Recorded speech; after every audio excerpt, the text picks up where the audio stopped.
Welcome to Corporals Corner. Quick question. Is the Condor Terrasaur a knockoff Garberg? Let's find out together.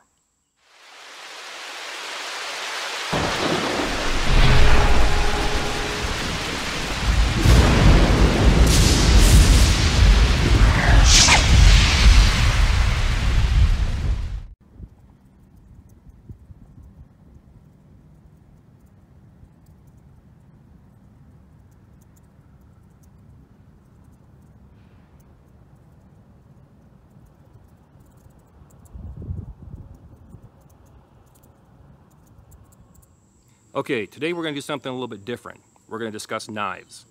But I don't want to do it as a typical YouTuber, meaning I don't want to get into destruction tests and a bunch of opinionated fluff.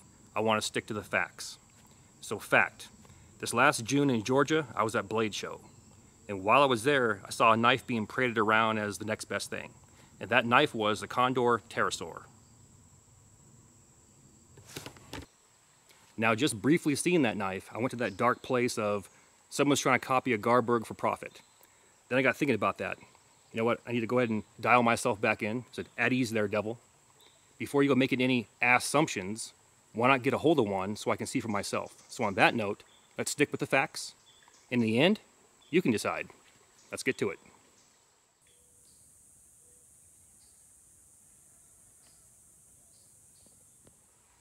Now, before I get asked or accused, I'll go ahead and answer the question. Am I partial to Mora? Yes, I'm a Mora fanboy. I'll take any Mora over any Condor any day of the week and twice on Sunday. And that's a fact, Jack. However, let's go ahead and be fair and look at both knives, starting with the carbon steel Mora Garberg. The Mora Garberg is made from 1095 carbon steel.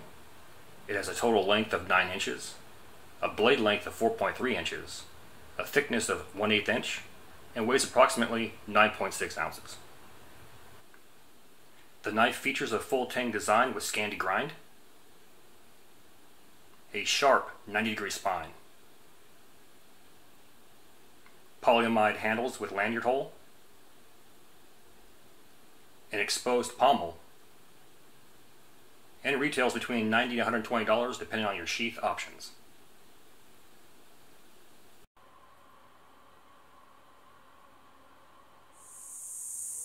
Alright, so let's go ahead and talk about some of the key features I like about this knife, starting with the sharp 90-degree spine on the back. If you look closely, you can actually see grind marks on here. It's actually been machined to make it extremely sharp.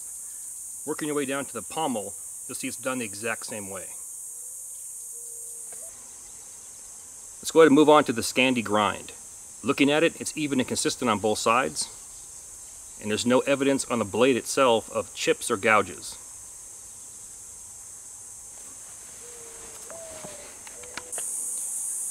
And lastly, the handle itself. If you look at this closely, you'll notice there's a lot of material along the spine and pommel.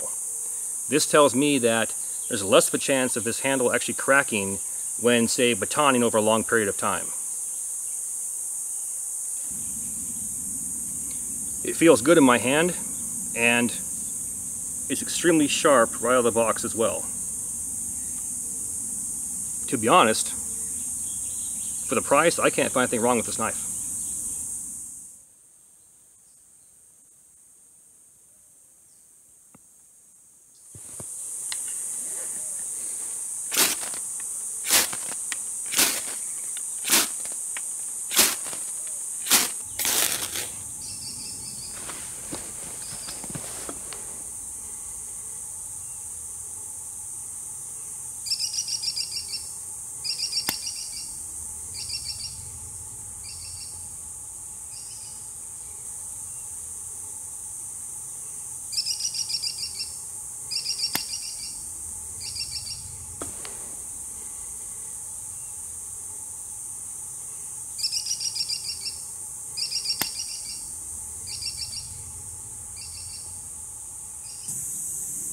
Let's go ahead and move on to the Condor Terrasaur.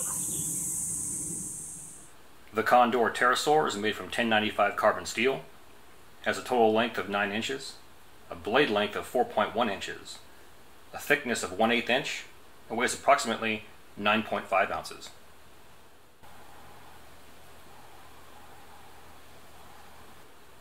The Condor Terrasaur features a full tank design with Scandi Grind, a sharp 90-degree spine, high-impact polypropylene handles with a lanyard hole, an exposed pommel, and retails for $50.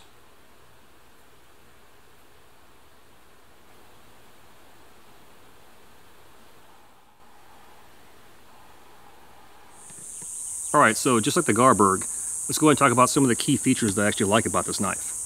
First off, it's a full tang design with a Scandi Grind with a sharp 90-degree spine. But we're going to stop right there. There's too many things going on with this knife that you're going to have to see with your own eyes. Let's go ahead and kick this off with the Scandi Grind. Just looking at this, you have like a dip. There's a high and low. The grind is not even on both sides. Along with that, there appears to be some type of tooling marks or gouges along the blade. And you have it on both sides. Next, let's go ahead and move on to the handles. Now, just like the Garberg, I'm looking for that material along the spine and pommel. There's very little material here. And like we discussed earlier, that's an issue for me when batoning over a long period of time. Potential cracking can occur. Next, we have one side of the knife handles actually appears to be higher than the other. You look at it. It's that way towards the top and down by the pommel. At the same locations, there appears to be glue or epoxy resin that had been secreted when the knife was actually placed inside there. It's like it was glued in. Now this last one, you have to see it to believe it. It blew my mind. The oversized lanyard holes are not centered, and there appears to be drill marks all the way through it, like someone strapped it down to a vise, took a hand drill, and just went for it.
And there you have it. Welcome back. One of these knives is not like the other, but it can't help it. It was born that way. I'll leave you with this. Coincidental? Intentional? I don't have the answer. You have the facts. What do you think? As always, the gear in this video can be found on my Amazon influencer page. I'll toss a link inside the description box. Please do me that favor. Hit that like and subscribe button. Then ring that notification bell. Once you ring that bell, please select all notifications. And as always, thank you for your comments, views, and support. Thanks for watching.